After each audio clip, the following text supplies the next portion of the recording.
आज हम नगरों का बसाव स्थान एवं बसाव स्थिति, site and situation of towns के बारे में अध्ययन करेंगे। नगरों का बसाव स्थान के निर्माण में भूगोल का महत्वपूर्ण योगदान होता है। नगर अपने वातावरण में मानव निर्मित दृश्य का जीता जागता नमूना होता है।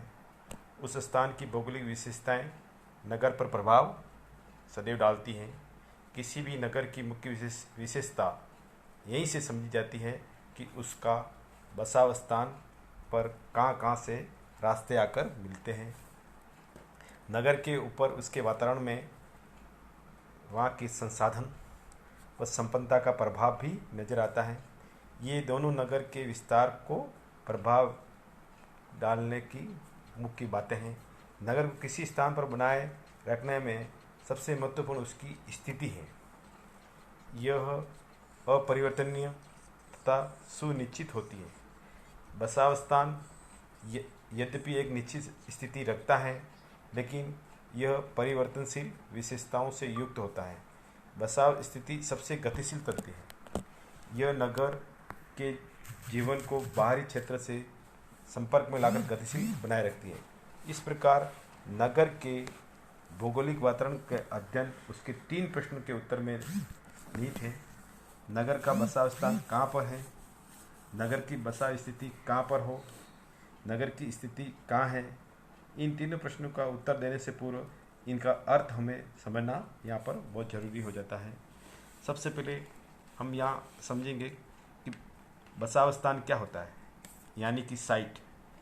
बसाव स्थान वह भूभाग है जहाँ पर नगर बसा हुआ होता है। किसी नगर का विस्तार किस दिशा में होगा, यह उसके बसाव स्थान पर ही निर्भर करता है। जैसे कि यदि नगर किसी सड़क या नदी के किनारे बसा है तो उसकी आकृति लंबी होगी। नगर निर्माता अनेक बसाव स्थान चुनता है, जैसे कि द्वीप, पहाड़ियों के बीच खुला चौड़ा स्थान, समतल स्थान इत्यादि। बसाव स्थान का भूगोलविदों को गहन अध्ययन करना होता है, जिसको मानव अपने प्रयत्न से बदल लेता है। बड़े बड़े नगरों का बसाव स्थान तो काफ़ी बदल जाता है। बसाव स्थान के अंतर्गत हम उस स्थान की धरातलीय दशा, भूगर्भिक दशा, जल प्राप्ति आदि का अध्ययन करते हैं। बसाव स्थान नगर के गठन पर प्रभाव डालने वाला प्रमुख कारक है। नगर प्रारंभ में बसाव स्थान की आकृति के अनुरूप ही फैलना शुरू करता है, लेकिन धीरे धीरे जब नगर का विकास अधिक विस्तृत भूखंड पर हो जाता है तो यहाँ भाग केंद्र स्थल के रूप में नगर के आसपास के क्षेत्रों में विभिन्न प्रकार से सेवा करता है। नगर का बसाव स्थान उसकी प्राथमिक उत्पत्ति के स्थान का सूचक है। प्रारंभ में नगर एक छोटे से स्थल पर बसता है, फिर धीरे धीरे वह समय के साथ साथ अपने आकार में वृद्धि कर लेता है। यह उन दिशाओं में बढ़ता है जहाँ पर भूमि नगरीय विकास के लिए उपयुक्त होती है, और दूसरा यातायात के मार्ग के सहारे अधिकतर नगरों का विकास होता है। हम वर्तमान समय में देखने में आता है कि यदि किसी नगर का बसाव स्थान कुछ भौतिक असुविधाओं से युक्त है तो भी वहाँ पर नगर का विस्तार असुविधा युक्त भूखंडों पर होता चला जाता है। ऐसा तब होता है जब नगर स्थिति और बसाव स्थिति की दृष्टि में महत्वपूर्ण स्थान प्राप्त करता है। ऐसे स्थानों पर भूमि की कीमतें ऊंची हो जाती है। भूमि को एक सार व उपयुक्त बनाने में काफ़ी खर्चा पड़ता है, लेकिन फिर भी नगर की बसाव स्थिति के महत्व के कारण ये सब व्यय भी बर्दाश्त कर लिया जाता है। कुछ उदाहरणों द्वारा इस बात को हम यहाँ पर स्पष्ट करना चाहेंगे, जैसे कि न्यूयॉर्क, अमेरिका का शिकागो, इंडिया का में मुंबई, कलकत्ता ऐसे नगर हैं जो अपने विस्तार के लिए अनेक असुविधाएं रखते हैं।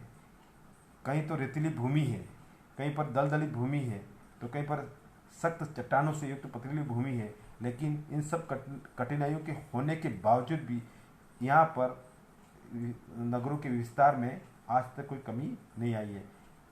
ये इसलिए है नगर ऐसे भूखंडों पर विस्तार आगे की ओर तब करता है जबकि लंबवत विस्तार की संभावना भी कम हो जाती है।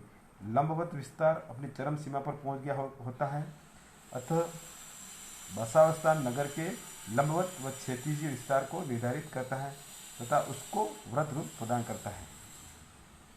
हम अब नगर के बसावस्थान की महत्वपूर्ण आवश्यकताएं यानी कि एसेंशियल ऑफ साइट क्या क्या महत्वपूर्ण आवश्यकता होती है उसका बारे में भी जानना हमें यहाँ पर बहुत ज़रूरी है।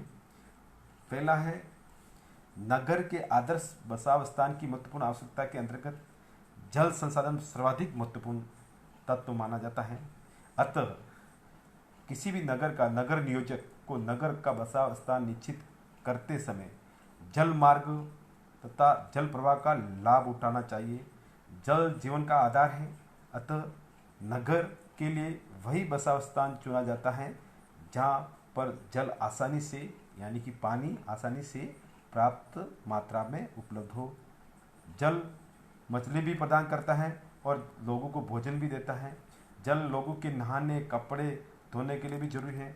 जल मार्ग से यातायात की सुविधा भी होती है जो नगर की रक्षा में हाथ बटाता है। जल उद्योग के लिए भी जरूरी होता है, मकानों के निर्माणों के लिए भी आवश्यक है। इस तरह से किसी भी नगर की महत्वपूर्ण जो आवश्यकता है वहाँ पर जल संसाधन महत्वपूर्ण होना जरूरी होता है। दूसरी जो बात आती है नगर के बसावस्थान की महत्वपूर्ण आवश्यकता, उसमें होना जरूरी है उपजाऊ मिट्टी होनी चाहिए उस क्षेत्र में, वहाँ पर झीलें हो, छोटे वन क्षेत्र लोगों को मनोरंजन तथा खाद्य सामग्री प्रदान करने में सहायक हो सकते हैं। इस तरह का क्षेत्र भी उसके आसपास में होना चाहिए। तीसरी जो बात है, ढालों का प्रयोग पार्क या भीतरी मकाने बनाने में किया जा सकता है। चौथी बात, नगर का जल प्रवाह ठीक होना चाहिए तथा इमारत की नींवें भी मजबूत होनी चाहिए। अतः नगर का बसा स्थान चुनने से पहले उस स्थान की मिट्टी का भी अध्ययन किया जाना चाहिए। जिससे पांचवी बात आती है, किसी भी नगर का बसा में उस स्थान की जिस पर नगर बसाया जाना है वहाँ का जलवायु अनुकूल हो या है या नहीं। जैसे कि हिमपात का प्रभाव का क्षेत्र है या प्रचलित हवाओं की दिशाओं का प्रभाव का क्षेत्र है या शुष्कता का प्रभाव का क्षेत्र है, तो किसी न किसी रूप में नगर को स्थापन पर प्रभाव डालता है। इसीलिए हमें जिस क्षेत्र में भी नगर का स्थापना करनी होती है वहाँ का जलवायु सबसे अनुकूल हो, सुहावना जलवायु हो और अधिक गर्म भी नहीं होना चाहिए, अधिक ठंडा भी नहीं होना चाहिए। वहाँ पवनों का भी प्रभाव अधिक नहीं होना चाहिए, न कम होना चाहिए, सामान्य स्थिति में होना चाहिए। अब है छठा कारण, किसी भी नगर के बसाव की जो महत्वपूर्ण आवश्यकता होनी चाहिए वह छठी है, बसाव स्थान मानवीय एवं प्राकृतिक दोनों ही प्रकार के संसाधनों से युक्त होना चाहिए जिससे लोगों को रोजगार मिल सके तथा वहाँ पर कारखाना, व्यापार, यातायात तथा शिक्षा, स्वास्थ्य आदि सेवाओं का विकास हो सके। ये सभी चीज़ें हैं किसी भी नगर के बसाव के महत्वपूर्ण आवश्यकताएं मानी जाती हैं। अब है हम बसाव स्थिति के बारे में समझेंगे, सिचुएशन क्या होता है।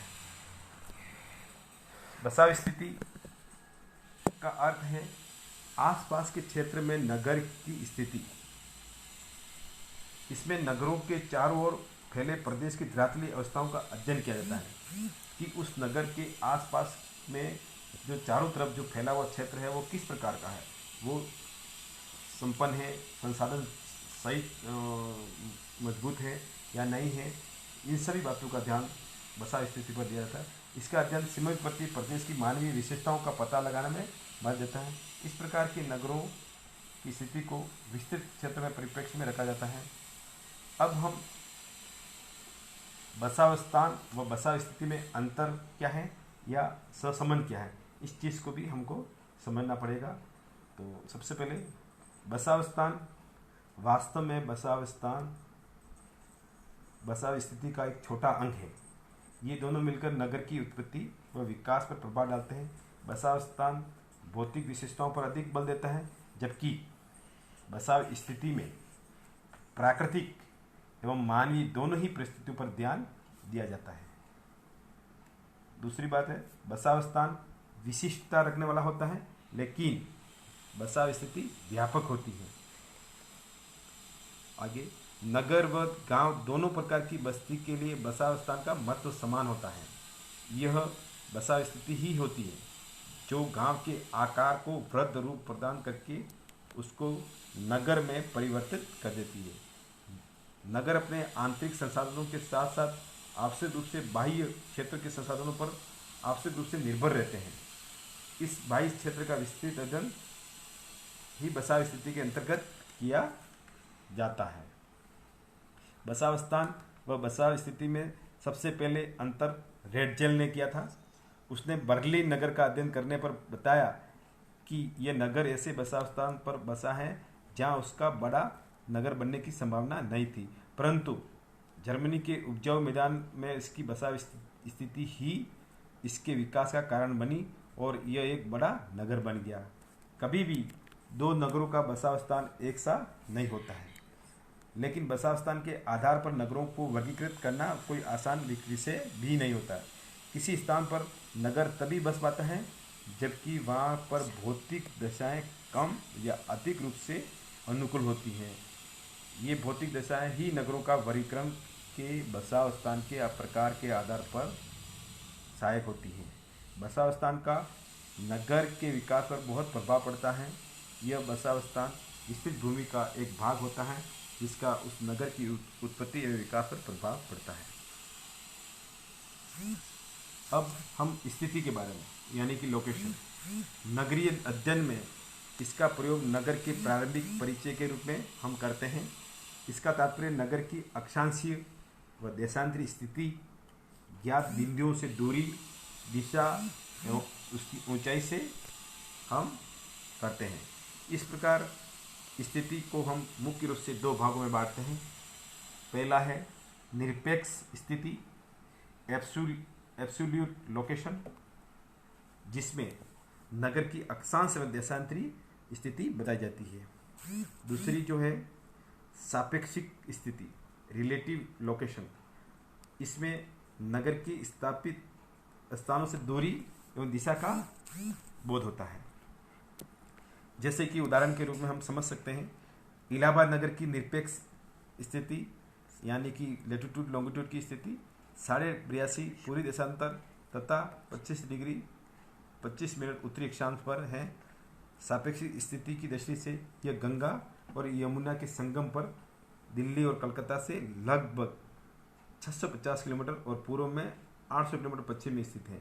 बसाव स्थान की विशेषता गंगा यमुना नदियों का संगम तथा घुमाव गंगा के अर्धवृत्ताकार मोड़ हैं, जिन्होंने नगरों को वर्तमान में आकृति प्रदान की है।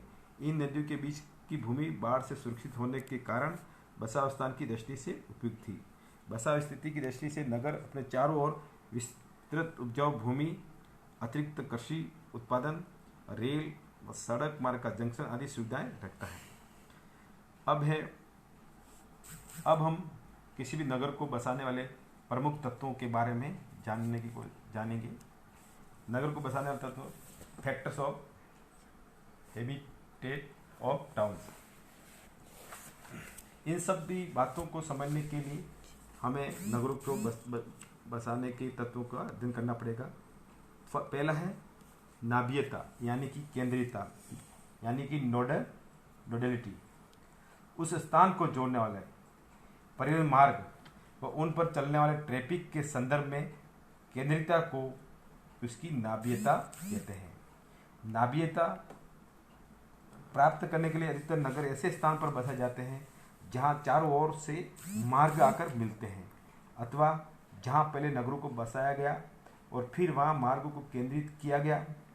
इस प्रकार के नगरों के उदाहरण मुख्य रूप से हमें अफ्रीका के महाद्वीप, ऑस्ट्रेलिया, एशिया और दक्षिण अमेरिका में पाए जाते हैं, जैसे कि Cape Town, Melbourne, Buenos Aires और रायो डी जेनेरो इसके आदर्श उदाहरण हैं। कुछ नगरों का बसाव स्थान उनकी नाभीयता के कारण इतना महत्वपूर्ण होता है कि वहाँ पर नगर अगर उजड़ भी जाए तो फिर वापस बच जाता है। जैसे कि उदाहरण के रूप में हमारा देश का दिल्ली नगर जहाँ आज बसा है, वहाँ पर वो 17 बार उजड़ कर बस चुका है इससे पता लगता है इसका बसाव स्थान महत्वपूर्ण है। इसके दक्षिण पश्चिम में अरावली पर्वत श्रेणी का आकार समाप्त होती है। पूर्व की ओर यमुना नदी बहती है। इस प्रकार पश्चिम की ओर पहाड़ियाँ तथा पूर्व की ओर यमुना नदी के बीच यह बसाव स्थान द्वार का काम करता है। पंजाब से आने वालों के लिए यमुना नदी की घाटी एक प्राकृतिक मार्ग के रूप में रही है। इस घाटी में होकर सुप्रसिद्ध ग्रैंड ट्रंक रोड सड़क हाईवे जो निकलता है, जहाँ से अरावली पर्वत के सारे राजस्थान को मार्ग जाता है। दक्षिण व पूर्वी भारत से आने वाले रास्ते भी यहाँ आकर मिलते हैं। इस प्रकार दिल्ली ऐसे स्थान पर हैं जहाँ चारों तरफ से मार्ग आकर मिलते हैं। ये नाभीयता का या केंद्रीयता का बहुत अच्छा उदाहरण माना जाता है। इसी प्रकार से कोलकाता नगर भी एक ऐसा उदाहरण है जहाँ बसाव स्थान कम उपयुक्त है, लेकिन उसकी बसाव स्थिति इतनी महत्वपूर्ण है कि यह देश का दूसरा बड़ा नगर व बंदरगाह बन गया है। यहाँ का बसाव स्थान समुद्र तल से अधिक ऊंचा नहीं है। वर्षा का जल स्थान पर एकत्रित हो जाता है। फिर भी यहाँ का बंदरगाह भी कृत्रिम है। यह नदी तट पर स्थित बंदरगाह है जहाँ बराबर मिट्टी जमा होती रहती है, जिसे साफ करने में अधिक धन व्यय करना पड़ता है। फिर भी बड़े जहाज़ों को ठहरने में कठिनाई होती है, लेकिन इन सब कठिनाइयों के बावजूद भी हुगली नदी पर से जल की प्राप्ति, नर्मदा घाटी से कोयले की प्राप्ति, विशाल मैदान, ब्रह्मपुत्र घाटी एवं छोटा नागपुर के पठार से असीमित और विभिन्न प्रकार के संसाधनों को विस्तृत बाजारों में ले जाने का काम करता है। कलकत्ता नगर का बसाव स्थान दलदली भूमि, दोषपूर्ण जल प्रवाह तथा बड़ी बड़ी गंदे जलों की झीलों से सूजित था। मलेरिया के प्रकोप से पीड़ित था। अतः यहाँ मानव बसाव के उपयुक्त नहीं था, लेकिन इसका हुगली नदी द्वारा झूठ उत्पादन क्षेत्रों से जुड़ा होना, दामोदर घाटी कोयला क्षेत्र की निकटता, बृहद पृष्ठभूमि तथा बंदरगाह के कारण यह एक महानगर बन गया और उसने अपनी प्रारंभिक असुविधाओं को पर भी काबू पा लिया और आज वहाँ नगर का बहुत जीता जागता विकास का उदाहरण माना जाता है। नगर को बसाने में प्रमुख दूसरा तत्व है सुरक्षा, डिफेंस। नगरों की स्थापना में उसके बसाव स्थान की सुरक्षा का महत्वपूर्ण कारक माना जाता है। प्राचीन काल से लेकर आज तक जो भी नगर बसे हैं उसमें सुरक्षा महत्वपूर्ण पहलू माना जाता है। हम जानते हैं प्राचीन नगरों की जन्म किसी किले आदि के कारण ही हुआ करते थे। ऐसे नगरों की चार दीवारी बनाकर सुरक्षा का प्रबंध किया जाता था। इन नगरों के नाम के आधार पर हम कई नौसैनिक दुर्ग अथवा सैन्य स्थल होते हैं। सुरक्षा की दृष्टि से पहाड़ी से तेज ढाल और जल बाधा नदियों के रूप में नगरों की स्थापना के लिए उपयुक्त स्थान माने जाते थे। पहाड़ की चोटी को सबसे सुरक्षित स्थान माना जाता था। ऐसे स्थान को मजबूत बसाव स्थान कहते हैं। पहाड़ी भागों से सीधी चढ़ाई के कारण युद्ध का सामान पहुंचाना बहुत कठिन था, इसलिए अधिकतर दुर्ग सीधी चढ़ाई वाले पहाड़ी ढलानों पर बनाए जाते थे। यूनान का एथेंस हो, स्पेन का मैड्रिड शहर हो, स्कॉटलैंड का एडिनबर्ग हो, या भारत का चित्तौड़ का किला हो, आमेर का किला हो, जोधपुर का किला हो, ग्वालियर हो, आदि नगर पर्वतीय ढालों पर स्थापित दुर्गों पर ही बसाए गए। नदी के उन तटों पर भी जो सुरक्षा की दृष्टि से उपयुक्त होते हैं नगर बस जाते हैं। भारत में जैसे कि हम समझ जानते हैं कि गंगा का पश्चिम तट उसके उत्तर प्रदेश राज्य तक सुरक्षित तट के रूप में रहा है। यहाँ पर हरिद्वार हैं, गढ़मुक्तेश्वर हैं, इलाहाबाद हैं, आदि कई नगर हैं। इस नदी के यह किनारा अधिक सुरक्षित होने से वर्तमान समय में भी और भी अनेक नगरों का बसावट पाया जाता है, जैसे कि कानपुर है। प्राचीन काल में नदी की आड़ सुरक्षा का काम करती थी। दिल्ली के लिए भी उसके पूर्वी भाग में नदी खाई के रूप में नगर की सुरक्षा का काम करती थी। नदी के मोड़, नदियों के संगम पर दोनों नदियों के बीच का स्थान ऐसे स्थान है जहाँ पर पानी का विशेष आड़ का लाभ प्राप्त होता है, जैसे कि वाराणसी, मुंगेर गंगा का प्रवाह मोड़ पर स्थित, जबकि दिल्ली, आगरा यमुना के प्रवाह मोड़ पर स्थित हैं। इस प्रकार से सुरक्षा सबसे महत्वपूर्ण कारक माना जाता है किसी भी नगर के विकास या बसाव में माना जाता है। अब है तीसरी बात, जल की प्रचुरता, एब्सिडेंस ऑफ ड्रिंकिंग वाटर। नगर बसाव के लिए सबसे ज़्यादा जल एक महत्वपूर्ण कारक माना जाता है। मानव से प्रारंभ से लाकर उन बसाव स्थानों को सबसे ज़्यादा उपयुक्त मानता है जहाँ पर खेती हो, जहाँ पर उद्योग धंधे हो, जहाँ जल के लिए पर्याप्त मात्रा में मीठा पानी हो। इसी कारण प्रारंभिक काल में नगर नदियों के किनारे पर ही स्थापित होते थे। प्राचीन काल से मध्यकाल में भी हम कई सारे नगरों का उदाहरण हम देखते हैं, जैसे कि अभी वर्तमान में भी हम जैसे भारत के नगरों के बारे में देखें, जैसे नदियों के किनारे हरिद्वार है, मथुरा है, वाराणसी है, पाटलिपुत्र है, पटना है, आदि नगर। इसके अलावा पेरिस, सीन नदी के किनारे पर मॉस्को, कानपुर, शिकागो, न्यूयॉर्क अन्य उदाहरण हैं जो जल की प्रचुरता के आधार पर या नदियों के किनारे पर उन नगरों का बसावट है। किंतु वर्तमान समय में इस तत्व का महत्व अब इतना अधिक नहीं रह गया है। अब जल को काफ़ी दूरी से भी अब वैज्ञानिक आधार पर पाइपलाइनों से जोड़कर कई नए जगह पर नगरों का बसाव हो सकता है। जैसे कि उदाहरण के रूप में ऑस्ट्रेलिया का एक नगर है कालगुडी, जहाँ पर सोने की खान है, और इसे भारत में भी कोलर की खान है। यहाँ पर कई पानी की मात्रा कहीं दूर दूर तक नहीं होने के बावजूद भी ये नगरों का विकास हुआ है, और वो पाइपलाइन से हुआ है। तो जल भी किसी भी नगर बसावट का एक प्रमुख कारक माना जाता है। फिर है नेक्स्ट है चौथा जो कारक है नगर बसाव का, समतल भूमि एवं यातायात के साधन। किसी भी नगर के बसावट में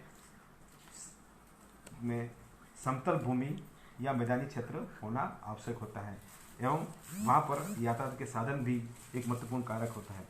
नगरों का बसाव ऐसे स्थान पर होना चाहिए जहाँ पर समतल भूमि हो, जिससे आसपास का क्षेत्र भी इससे जुड़ सके, और किसी नगर अथवा व्यापारिक केंद्र की उत्पत्ति और विकास के लिए सस्ते और सरल यातायात का साधनों का विकास भी जल्दी हो सके। नगर मार्ग व्यवस्था के नाभि बिंदु होते हैं। इनका मतलब इस बात से स्पष्ट होता है कि वहाँ तक नाभि बिंदु से पहुँचने में यातायात का साधन महत्वपूर्ण माना जाता है। नगरों और कस्बों की स्थापना को बसाव स्थिति सदैव प्रभावित करती है, क्योंकि स्थितियाँ न केवल भौतिक परिस्थिति को ही व्यक्त करती हैं जिनका प्रभाव यातायात को केंद्रित करने में होता है, वरन ये राजनीतिक भूगोल को भी व्यक्त करती हैं। ये उस क्षेत्र की सीमा को भी प्रभावित करती है जिनका संबंध नगरों के कार्य से होता है। अब है नगर का बसाव का प्रमुख पांचवा जो तत्व है कार्यात्मक आधार, फंक्शनल बेस। नगरों का जन्म उन कार्यों के लिए होता है जो कि समीपवर्ती क्षेत्रों के लिए करना होता है। इन कार्यों का जन्म विकास नगर की अनुकूल बसाव परिस्थितियों के कारण होता है। नगर की नाभीयता कार्य की महत्ता को बनाने में सहायक होती है। परिवहन का कार्य नगरों को एक मूलभूत कार्य भी है और साधन भी है। नगर व उसके प्रदेश के बीच का संबंधों के निर्माण में व्यापार होता है, वाणिज्य होता है, औद्योगिक इकाई होना, प्रशासनिक कार्यों का महत्व होता है। जिन नगरों की बसाव स्थिति अनुकूल होती है वहाँ पर कार्यों का भारी जमाव होता है और नगर धीरे धीरे विस्तार रूप ग्रहण कर लेते हैं। वर्तमान समय में उन नगरों में भारी वृद्धि अंकित की जाती है जिनमें कार्य की अधिक संख्या में या उनकी ऊंची विशेषता पाई जाती है।